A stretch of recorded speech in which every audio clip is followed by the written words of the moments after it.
One of the things that I when I met with you last week, that I'm seeing it today, is there's a passion there. I think there's a real focus. You love what you do, and I'll honestly say, most of the customers I deal with, they're all the same. But somehow you've created something a bit different. And I'll share with everybody, those images that are on the screen are from Micah's shop. Those are his images from his shop. So it gives you an idea kind of what it looks like. But Micah, share a little bit about, when you started this, like a little bit of the kind of maybe mundane marketing stuff. Who do you consider Yeah. your target customer? Who are you trying to appeal to with your shop?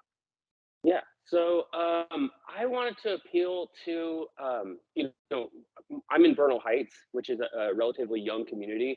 It's mostly households. It's mostly homeowners. You're not allowed to have more than a fourplex in this area in San Francisco. So it's a Okay. lot of homes, and it's primarily between 30 and 55. So 45 is kind of like the median age.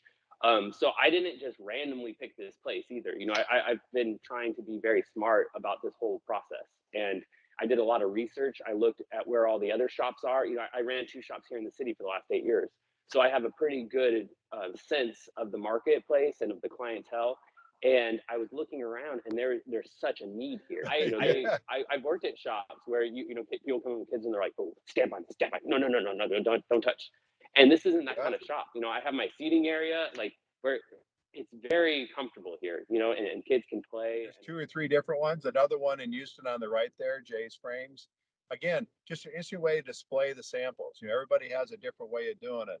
Uh, they're not all top to bottom, left to right. There's a little bit of angle there, a little interest there. Again, it's less efficient. So some shops, well, I can't get all 1,000 of my samples because if I do it that way, it takes up more wall space. But it creates interest again, and for some customers, that's a refreshing change from what they did from the frame shop they went in before, kind of thing. So I think he's done a good job with that.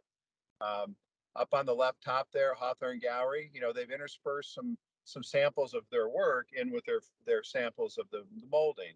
So as they're working the wall with the customer, they have examples there. So it's all integrated together. It also breaks it up a little bit, so it's a little more easy on the eye with that space around the samples or the frame model to kind of absorb the space mentally. And then the frame gallery down on the left hand side, uh, you know, as you can see, that's where they do their design work. And right behind them are those examples of the kind of work they do.